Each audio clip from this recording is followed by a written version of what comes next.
দেখেন আজকে আপনারা এই জায়গায় মাহফিলে যারা আসছেন, দাওয়াত ও তাবলীগে মাঝে মাঝে আপনারা যান, 3 দিনে যান। তো আপনাদের এলাকার এক ব্যক্তি উনি নিয়োগ করছে তাবলীগে যাবে। ফজরের নামাজের পর আপনারা মহল্লা থেকে তাবলীগে বের হয়েছেন, এই ব্যক্তিও আসছে, অথবা জোহরের পর বের হয়েছেন। আসার পর উনিও যাবেন, হঠাৎ ওনার ফোন আসছে, ইমিডিয়েট ওনার মাকে হসপিটালে নিয়ে যেতে হবে। আমির সাহেব বললেন আপনি যান, আপনার আম্মাকে নিয়ে হাসপাতালে যান, আপনি যাওয়া লাগবে না। তো ওই ব্যক্তি বলতেছে আমির সাহেব আমার বিছানাটা থাক, নিয়ে যান আপনারা, আমি হসপিটাল থেকে চেষ্টা করবো শরীক হওয়ার।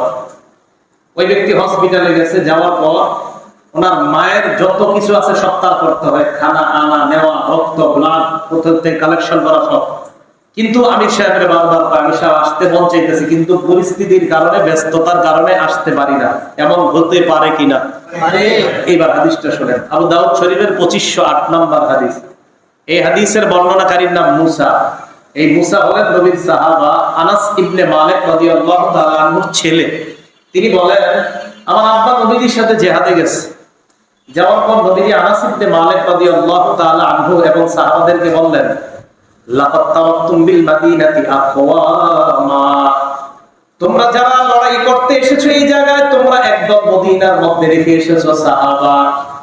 মা সিরতুম মাসিরাতান, যতটা রাস্তা তোমরা অতিক্রম করলা, ওয়ালা আনফাকতুম মিন নাফাকা, আল্লাহর রাস্তায় যা তোমরা খরচ করলা, ওয়ালা কাতাতুম মিন ওয়াদিন, আল্লাহর রাস্তায় এসে যতগুলা এলাকা তোমরা পাড়ি দিলা, যতটা রাস্তা অতিক্রম করলা, যত টাকা পয়সা তোমরা দান করলা, যতটা গ্রাম তোমরা অতিক্রম করলা, ইল্লা ওয়া হুম মাআকুম ফি, মদিনায় যাদেরকে রেখে এসেছো তারা তোমাদের প্রত্যেকটা আমলের সওয়াবে আল্লাহ তাদেরকে অংশীদার বানায় দেয়। সুবহানাল্লাহ। সাহাবারা প্রশ্ন করলেন কাইফা ইয়াকুনুনা মা'না ওয়া হুম বিল মাদিনা, হুজুর তারা তো মদিনায়, এরা কিভাবে আমাদের সাথী হয়?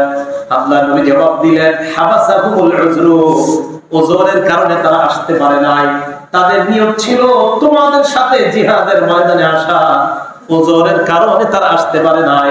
ঠিক তেমনি ভাবে যেই মানুষটা আল্লাহর রাস্তায় 3 দিন যাওয়ার জন্য নিয়ত করেছে কিন্তু ওজরের কারণে যাইতে পারে নাই, আপনারা 3 দিন আল্লাহর রাস্তায় গাছ তালিম ঈমান ইয়াকিনের কথা যত আমল করে যেই সওয়াবগুলোর ভাগীদার হন, এই প্রত্যেকটা আমলের সওয়াবে ওই ওজরওয়ালা বান্দাকে আল্লাহ শামিল করে নেয়। তার নিয়ত ছিল উনি ইবাদত করবে, নিয়তটা ছিল, করতে পারে নাই। এজন্য মনে রাখবেন আমাদের প্রত্যেকটা ইবাদত, এই ইবাদতের আগে যেন আমাদের নিয়ত পরিশুদ্ধ হয়। আল্লাহ আমাদের প্রত্যেককে পরিশুদ্ধ নিয়ত করে প্রত্যেকটা ইবাদত যেন আমরা করতে পারি, আল্লাহ তৌফিক দান করেন। বুখারী শরীফের আরেকটা হাদিস শুনেন, হাদিস নাম্বার 1421 নাম্বার হাদিস। এই হাদিসের বর্ণনাকারী আবু হুরায়রা রাদিয়াল্লাহু তাআলা, আজীব হাদিস। ক্বালা রাসূলুল্লাহ সাল্লাল্লাহু আলাইহি ওয়াসাল্লাম, আল্লাহ নবী বলেন ক্বালা রাজুলুন লা তাসাদ্দাকানা বিসাদাকা, অতীত জামানার এক ব্যক্তি নিয়ত করেছে আমি আল্লাহর রাস্তায় সদকা করব। ফাখরাজা বিসাদাকাতিহি, রাতের বেলা সদকা নিয়ে বের হয়। সদকা নিয়ে বের হওয়ার পর ফাওয়াদাহা ফি ইয়াদি সারিক, একজন চোরের হাতে সদকা করছে। কার হাতে? চোরের হাতে। উনি জানে না এই যে চোর। রাতের বেলা একজন মানুষ পাইছে রাস্তায়, তাড়াতাড়ি চুপে চুপে দিয়ে দৌড় দিচ্ছে। তো জনগণ সকালবেলা যখন জানছে এই রাস্তায় গিয়ে রাতের বেলা এই লোক সদকা করছে, তো জনগণ বলা বলি করতে লাগলো এই তো চোরকে সদকা করছে। আসবাহু ইয়াতাহাদ্দাসুনা তুসাদ্দিকুল লাইলাতা আলা সারিক, রাতের বেলা এই লোকটা একজন চোরকে সদকা করছে। সদকাকারী ব্যক্তি আল্লাহর দিকে হাত উঠায় বললেন আল্লাহুম্মা লাকাল হামদু আলা সারিক, সমস্ত প্রশংসা তোমার মাবুদ, আমি না জেনে চোরকে সদকা করলাম, আমি নিয়ত করলাম আজকে আমি আবার সদকা করব। ফাখরাজা বিসাদাকাতিহি, দ্বিতীয় দিন আবার সদকা নিয়ে বের হয়। বের হওয়ার পর ফাওয়াদাহা ফি ইয়াদি জানিয়া, একজন ব্যভিচারিণী নারীর হাতে সদকা করছে। একটা মহিলা রাস্তায় হাঁটতেছে, চুপে চুপে তাড়াতাড়ি সদকা দিয়ে দৌড়। তো জনগণ জানছে গতকালকে এই রাস্তায় গিয়ে সদকা করছে। ওই রাস্তা কারে করছে? একটা মহিলারে। কায়? ওই যে একটা ব্যবসা মহিলা প্রতিদিন। এই শব্দটা মসজিদ আমার বলা ঠিক হয় নাই। এই শব্দটা, এই যে শব্দটা বললাম এটা মসজিদে বলা ঠিক হয় না। আমার আমি দুঃখিত শব্দের জন্য। একজন ব্যভিচারিণী, এই মহিলাকে এইখানে কেন? এর মাঝে যে শব্দটা বলছি এটা মসজিদে বলা ঠিক হয় না আমার। যেন এই মহিলাকে সে সদকা করেছে। তো বলতেছে তুসুদ্দিকাল লাইলাতা আলা জানিয়া, রাতের বেলা একটা ব্যভিচারিণী নারীকে সৎকার করা হয়েছে, এটা ঠিক হয় নাই। কারে সৎকার করলো সে? তো ব্যক্তি চিন্তা করে আমি কারে সৎকার করলাম।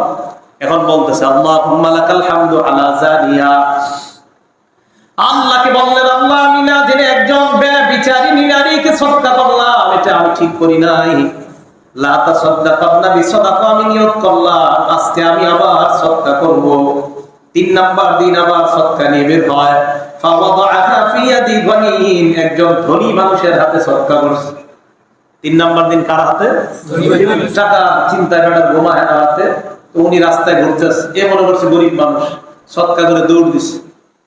পরের দিন সকালে গতকালকে এই লোক কোন রাস্তায় গেছে? অমুক রাস্তায়। কইছে তো ওই রাস্তায় তো অমুক ফ্যাক্টরির মালিক ডেলি রাতে হাঁটাহাঁটি করে, এর মনে তারই দিছে। তো জনগণ বলতেছে আসবাহু ইয়াতাহাদ্দাসুনা তুসাদ্দিকাল লাইলাতা আলা গনিয়্যিন, রাতের বেলা যাকে সদকা করা হয়েছে একজন ধনী মানুষকে। লোকটা আল্লাহর দিকে বলতে লাগলেন আল্লাহুম্মা লাকাল হামদু আলা সারিকিন ওয়া আলা জানিয়া ওয়া আলা গনিয়্যিন, মাবুদ আমি প্রথম দিন একজন চোরকে সদকা করলাম, দ্বিতীয় দিন একজন ব্যভিচারিণী নারীকে সদকা করলাম যে টাকার বিনিময়ে নিজের পবিত্র সতীত্ব বিক্রি করে বেড়ায়, তৃতীয় দিন আমি সদকা করলাম একজন ধনী মানুষকে। মাবুদ আমি 3 দিন সদকা করেছিলাম, আমার জানা নাই টাকা পয়সা থাকলে আমি আজকে আবার সদকা নিয়ে বের হতাম। রাতের বেলা লোকটা ঘুমায় যায়, ফাউতিয়া ফাকিলা লাহু, ঘুমের মধ্যে তাকে স্বপ্ন দেখানো হয় আম্মা সাদাকাতু আলা সারিক ফালাল্লাহু আন ইস্তাইফা আন সারিকা, রাতের বেলা তুমি প্রথম দিন চোরকে সদকা করলা, হতে পারে এই চোর তোমার টাকা পেয়ে আর চুরি করবে না।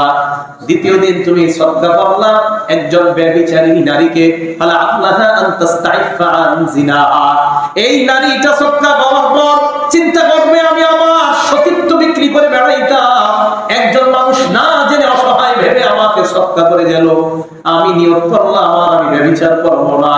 3 নাম্বার দিন তুমি একজন ধনী মানুষকে সদকা করলা, এই লোকটা দান সদকা করতো না, অতীতে কখনো যাকাত দেয় না, তোমার সদকা পাওয়ার পর ফালাল্লাহু আইয়াতাবিরা, লোকটা উপদেশ গ্রহণ করবে আর চিন্তা করবে এতদিন পর্যন্ত কাউকে আমি দান সদকা করতাম না, আজকে একজন আমাকে গরিব মানুষ ভেবে দান করে গেল, অতীতে যাকাতগুলোও আদায় করবে, হয়তো উপদেশ গ্রহণ করে ভবিষ্যতে প্রতিনিয়ত লোকটা সদকা করবে।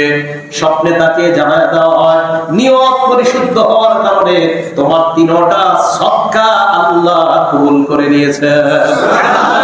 এই জন্য পরিশুদ্ধ নিয়তের বড় দাম। ইবাদত যদি নিয়ত পরিশুদ্ধতার সাথে হয় আল্লাহ কবুল করবে আশা করা যায়।